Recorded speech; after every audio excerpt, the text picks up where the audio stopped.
Hello, welcome to LifeTalk. I'm Mark Crutcher, president of Life Dynamics, and I'm joined by the usual suspects, Renee Hobbs, my assistant here. Hello. And Melissa Conway from Texas Right to Life. Howdy. Beat you to it, didn't she? She did. Yeah, she stole your line. That's okay. And Elizabeth McClung from Texas Right to Life. Howdy. Howdy. Anyway, but you're not truly a Texan, right? I am not. I'm originally from West Virginia. I've been in Texas for 20 years. So that she doesn't get to do that. That's like We let lots of good people become honorary Texans. Yeah, I know. I've been here for 20 years, and I birthed a Texan. I'm a Texan. Oh, okay. All right. All right. Got a lot of stuff to get to today, but first, of course, as we always do, we've got to take 2 minutes out for Life in 120.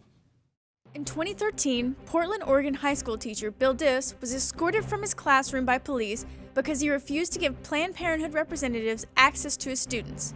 After being fired, Diss filed a lawsuit against the school district, saying that his First Amendment rights had been violated and that he was wrongfully terminated. Now a judge has ruled against Diss and dismissed his claims against the school without a trial. California Governor Jerry Brown recently signed into law a requirement that the state's crisis pregnancy centers must provide clients with information about how they can obtain an abortion. Attorneys representing the affected organizations immediately filed suit to stop enforcement of the legislation, saying it violated their religious and First Amendment rights. Now the Ninth Circuit Court of Appeals has ruled that the statute can be enforced, setting up a showdown between the state and the centers that refuse to comply. In October, pro-life activists protested in more than 120 Planned Parenthood facilities across the country in opposition to the organization's 100th anniversary. Life Dynamics president Mark Crutcher called it an outrage that Planned Parenthood gets to celebrate its 100th birthday while it denies even one birthday to millions of helpless babies. A recent article published in the Journal of the American Medical Association identified a powerful connection between the use of birth control and depression. The Danish study tracked the experiences of over 1 million women over a 6-year period and found that women taking hormonal drugs to prevent pregnancy were far more likely to require antidepressants, and that the risk was especially high for teenage girls.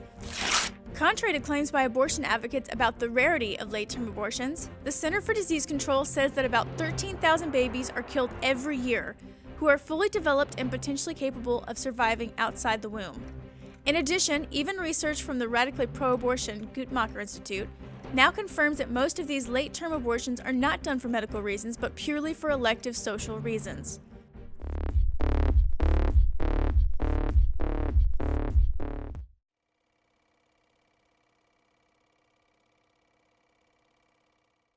All right, now we're back.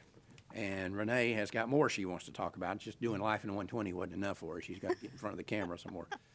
What is it you want to talk about, Renee? Just social media. That's all. I am taking over social media here. Right. And when I put something out, you guys share it. Yeah, you got to get. We're going to share it.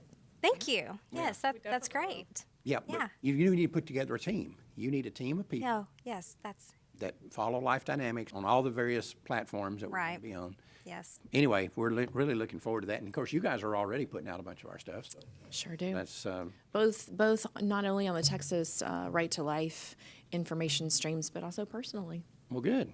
Thank you. Keep it up.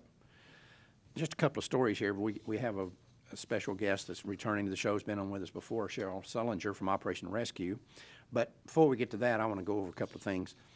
You know, we had the doctor that started the RU46 reversal on the show here some time ago. And we now see that in Arizona, the first baby that was saved by a pill reversal in Arizona just entered kindergarten. Yeah, it's starting kindergarten. Starting Very kindergarten. exciting. I've talked to you about this since 5.5 years you've been here, and I talked to you about it when you first started. Mm-hmm. When you actually know about babies that you saved, Mm-hmm. it's really special. Oh, for You know, sure. and like I said, I've been blessed a few times to have Yeah. people name their babies after me because Yeah. of something I said or did, you know. Yeah. And, you know, you sit here and you think about, well, that, like right now, this little baby who was scheduled to be executed Mm-hmm. is sitting in one of those little bitty chairs and one of those little bitty desks in a kindergarten class, you know, coloring or, That's right. you know, finger Right. painting or whatever he's doing. Right. Maybe getting in some kind of trouble. If he's a boy, he probably is in some sort of trouble. I'm sure. But, you know, you start thinking about that's where the rubber really meets the road, is when you start thinking about those babies as they go up in life and Right. where they are. Yeah. But Matthew Harrison was the doctor that we had Yes. on. Yes. And the first one that he saved, he says is now a healthy and happy 8-year-old girl. Okay, 8 years old. Yep. Yeah. But it doesn't say what state that was in, but this one just happened to be in Arizona. But it was the first baby that was saved in Arizona from a pill reversal. And the reason that Arizona is important is because the pro-aborts, Planned Parenthood and the others, have started a campaign in Arizona to get the state legislature to pass a law preventing anyone from advocating the pill reversal. So they're saying that this little boy who's now in kindergarten there, we missed out on him. When it works, 175 babies have been saved from the pill reversal Right, so far. so far. It keeps on going. That's right. But what you have to remember, Renee, is that's about a $600 profit. Each one of those babies represents about $500 to $600 that Planned Parenthood lost. And that's what's issue. That's the issue. here. That's what's at issue here. We are all sitting here thinking about this little boy sitting at that little desk, maybe, pestering some little girl next to him, or throwing spitballs, or finger painting, or getting in some kind of trouble that little boys get into. We're seeing that, and our hearts get warmed by that. They're looking at him and saying he shouldn't be here.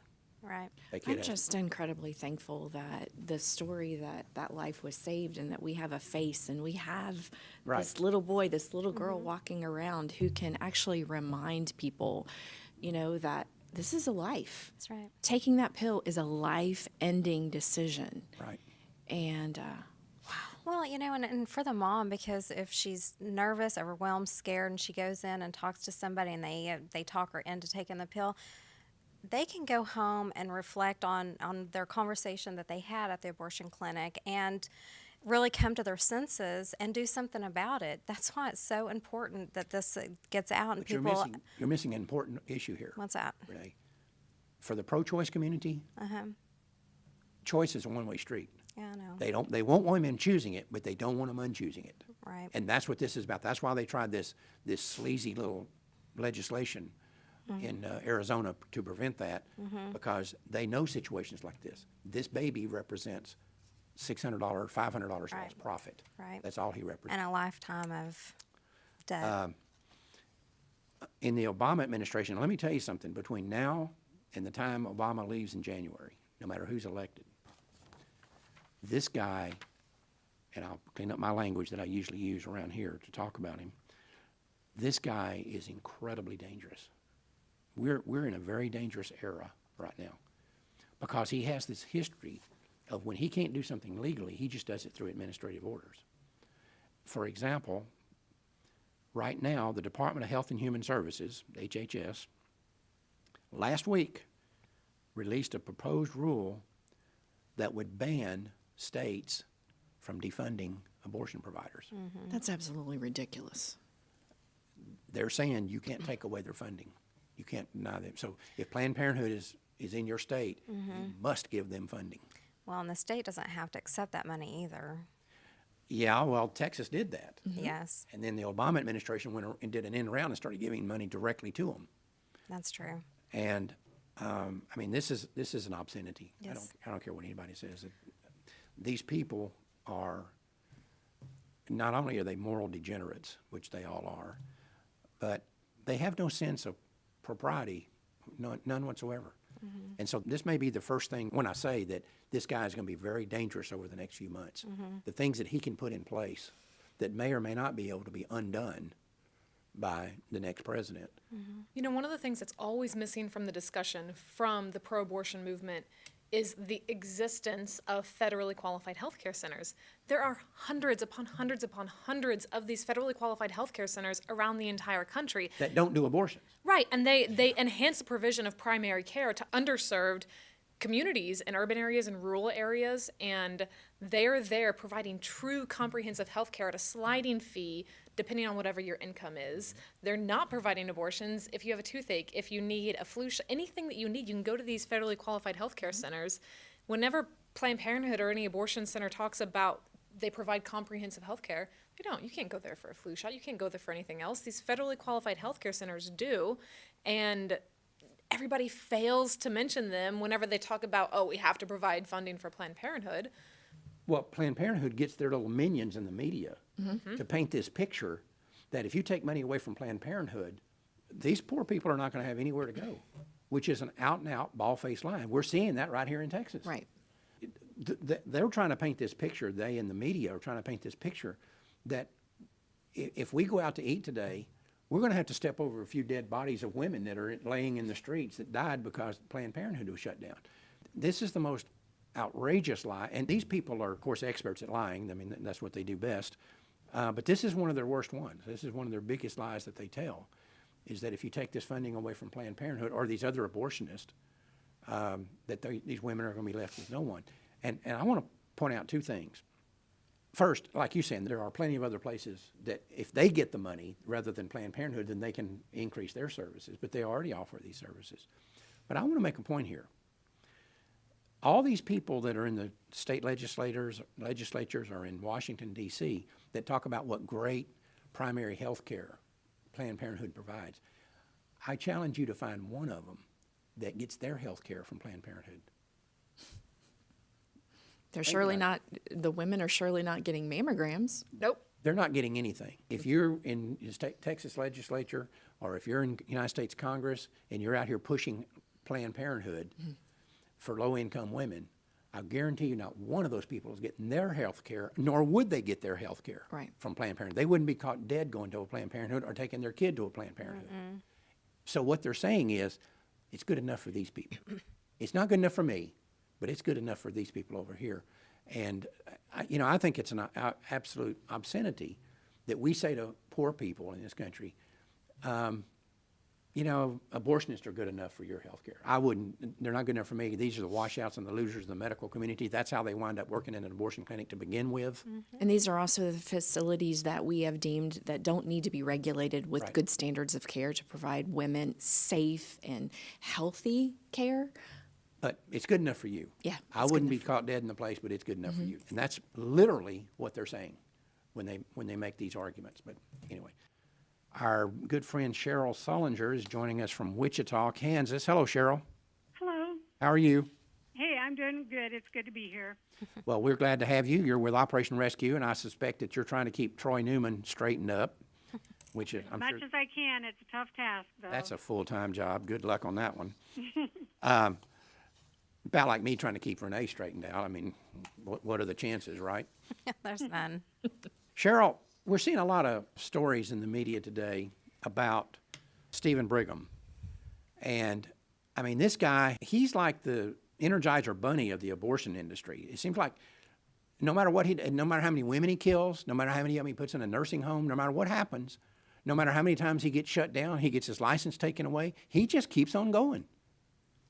And you've done a lot of writing on this guy, and so I thought we'd have you come on and just kind of give people a thumbnail sketch of what Brigham is up to. Well, Stephen Brigham right now holds no active medical license. He's been revoked in every state that he's ever held a medical license. So as a person who has no medical license, he's not really allowed to own abortion businesses in his home state of New Jersey, where the vast majority of his abortion clinics are. So what he did was he had this guy working for him. He's like 80-year-old. Actually, he's a convicted sex offender. His name is Vikram Kaji. He made this like phony transfer of ownership to this guy. He was like a puppet that Brigham knew he could control. Then he submitted that as saying, well, I'm not the owner anymore. This other guy's the owner. But then yet he was running the whole show. Well, the Attorney General's office figured that out and tried to nullify that arrangement. But what Brigham did then was he made a new corporation and made himself a non-medical administrator of all of those abortion clinics. Now they're saying, no, this is a sham too, and they're absolutely right. It is a sham. He's just trying to evade the letter of the law by looking for loopholes, and this is something that's kept him in business over the last 30 years, is exploiting loopholes in the law. He is still under threat of having his abortion businesses in New Jersey closed. It's going pretty slowly, though. You guys know how administrative actions take so long, and even court action sometimes can take years and years. But in the meantime, he's suffering a whole bunch of other really major issues. He was actually sued by a woman who had a medication abortion from him. And at this particular clinic, they didn't offer the RU46 abortion pill that you get at most abortion clinics. Instead, he used these methotrexate injections, and they're notoriously ineffective. In fact, up to 7 weeks, over 30% of the time, you have a failure to fully abort the baby. And then if you use it at 7 weeks, it goes up to 66% of the time.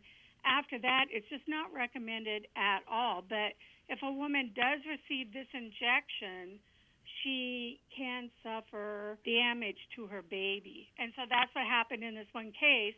This woman had this methotrexate injection. She suffered damage to her baby, so she sued because she was actually lied to. They told her that the RU46 abortion pill wasn't available and that this was her only option. And, you know, they lied to her about some other stuff, too. Like you said, he's really good at doing that, telling people what they want to hear, whether it's true or not. And so he was sued, but he didn't bother getting a lawyer, so a judge recently made a default judgment against him for $6.5 million. Well, now Brigham is in bankruptcy both at the state level and the federal level. And so he's trying to get all this debt excused so he can roll out of this thing and continue operating as he's rolled out of one scandal after another his entire adult life. So we have written a complaint to the Attorney General. We detailed everything we knew about his deceptive practices and how he goes about evading the law from one state to another, and we asked them to just shut down those abortion clinics. In fact, we're really seeking criminal charges because we believe the only way we're really going to stop him from exploiting women with cutting corners, bottom of the barrel abortion services is to lock him up and throw away the key. Well, so we're really working towards that. he should have been in jail a long time ago. Well, he was in jail a couple of times, actually. But he got out. Yeah, most recently he was jailed because he was running this illegal bi-state late-term abortion business. He would start the abortions in New Jersey, Right. where he was limited to only 14 weeks. That was the upper level that he could abort at.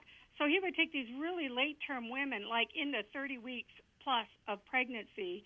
He would start their abortions in New Jersey, and then he would complete them at this secret late-term abortion clinic in Elkton, Maryland. Yep. And he'd still be doing that. He'd still be running that operation today if they hadn't botched one abortion so severely that a woman almost died. They took her to the emergency room, just dumped her there, went back, started doing abortions again. The emergency room personnel were very, very suspicious. They called the police. One thing led to another. Police raided his abortion clinic, and they found the bodies of about 30 babies in a freezer in this nasty abortion clinic. So they charged him with murder because in Maryland, if you kill an unborn baby in the commission of a crime, you can be charged with murder. And Brigham had no medical license in Maryland. He was practicing medicine without a license. That's a crime. So he qualified for murder charges for all of those babies. But unfortunately, they were never able to prosecute because they couldn't prove the babies actually died in Maryland. He maintains that they died in New Jersey. And so because of that, the whole case got dropped. And it's just another example of how he continues to commit one criminal act, one deceptive act after another, and continues to operate as if nothing ever happened. Well, wait a minute, Cheryl. Wait a minute. Is he claiming these babies died in New Jersey, and then he hauled their carcasses to Maryland? What, just to store them? While they were still in the mother's womb. He would send these women into labor in New Jersey, and then they would be in labor as they traveled down in a caravan. These people have no conscience whatsoever. None. No, none. Zero. This is a money-making operation. Human life means nothing. Nothing to these people. Him. Well, yes, it does mean something, Cheryl. It means big profit. Right, right. Well, he's got so many financial problems, and I suspect he has vices because money seems to run through his fingers like water through a tap. When we've done research on these guys in the past, we have found that a lot of them do have big-time vices. The biggest deal seems to be gambling. A lot of these guys are big-time gamblers. And I've always had this idea that somewhere subconsciously they believe they're not entitled to that money, so they do the things that'll let them get rid of it. But we've seen this. We saw that with Tommy Tucker down in Alabama, who eventually got a $25.2 million judgment against him for he killed 3 women while we were going after him. And the final one, he got a $25 million judgment against him that he never paid a nickel on. But he had a big-time gambling problem, and we've seen that be the case. We're out of time, Cheryl, but I want to make sure that people understand something about what you were saying about him doing methotrexate abortions when we know for a fact they have a very high failure rate. And even RU46, after a certain gestational period, has a very high failure rate. And Renee and I are seeing this explosion in women calling here with incomplete abortions. And I'm telling you something, this is intentional. This is being done on purpose, because I want to point something out, Cheryl, and I'm sure you've thought about this, but maybe you haven't. A woman goes into him, and he does a methotrexate abortion, which he can buy that chemical. We ordered it online and got it shipped to us. I've got it in the safe right here. So it's very easy to get a hold of, and it's cheaper than RU486. You give that to this woman. If it fails, you know what you get to do next? Give her a surgical abortion. You get to sell her a surgical abortion. And they'll walk in there and they'll say, well, now you have to have this follow-up surgical procedure. Well, is that covered? No, that's a separate procedure. You have to pay again for that. So in reality, this is not a failure from their standpoint. It's only a failure from the standpoint of the woman. But from their standpoint, it's doing exactly what it was designed to do. So this is a win-win situation for them. They give her methotrexate and it works, then they sold an abortion, right? If they give her methotrexate and it doesn't work, then they sell her 2 abortions. But either way, they make a lot of money off this woman. And the other thing is, too, let's say she's in a state like Texas that does not allow state funds to be used to pay for abortion. But let's say that she's got an insurance policy that doesn't pay for abortion, but it will pay for the complications of abortion. So they give her methotrexate, it fails. Now they can go to the insurance company, and instead of selling her another $500 or $600 abortion, they can sell the insurance company a $4,000 or $5,000 surgical fee. So it always comes back to the same thing. It's always about money. I've written a lot of articles about this. I've written books about it. I don't care what you do when you're investigating the abortion industry. If you'll follow the paper trail, if you'll follow the money, you'll always figure out what's going on. And that's the case right here. And I think it's such a shame because the women that he's exploiting in this way are usually women who are very vulnerable. They're in a vulnerable situation. And a lot of times it's the poorer urban women that are particularly targeted for these abortions. Yep. And it's very much an exploitive business. And I think the people that claim to care about women, the feminists and all, they should be working night and day to shut down places like his, because they do nothing but rip women off, exploit them, leave them with an empty womb, leave them with complications, and it's a tremendous tragedy. Yes, it is. Well, Cheryl, thanks. Keep us posted on this stuff. I know you work on this every day, and I really applaud the work that you do. And it's kind of, it seems kind of thankless sometimes when you see all this going on. But believe me, this is a steady drip, drip, drip, and it's another reason we're winning this war. And we're going to win it eventually. We haven't won it yet, but we're going to. Amen. And things like this, where we show the realities of what abortion is, and we've got a big plan here that should help people in the field know how to show the realities of what goes on in these places. We're going to be doing a DVD. That's great. I look forward to it. We'll be producing that here, hopefully very soon. But anyway, that's what we need to understand. Is one of the things I talk about in the Intel operations training that we've done. Everything that we need to know to defeat the abortion industry, they already know. It's inside the abortion industry. Everything we need to know to beat these people is inside the abortion industry. We can either wait for it to try to trickle out on its own through accident, or we can go in and get it. Those are the options. We choose the latter. We choose to go in and get the information. And so anyway, we're going to be putting out a new DVD training people how to do that. Yes. All right, great. Thanks, Cheryl. Well, thank you. Appreciate it. Talk to you later. All right, bye-bye. Another great show, guys, as usual. I would expect no less from from the usual suspects, as it were. and the roundup has begun. Anyway, we'll see you next week. That's all the time we have, unfortunately. We will see you next week as well. Until then, remember, Life Dynamics is not here to put up a good fight. We're here to win, because winning is how the killing's going to stop.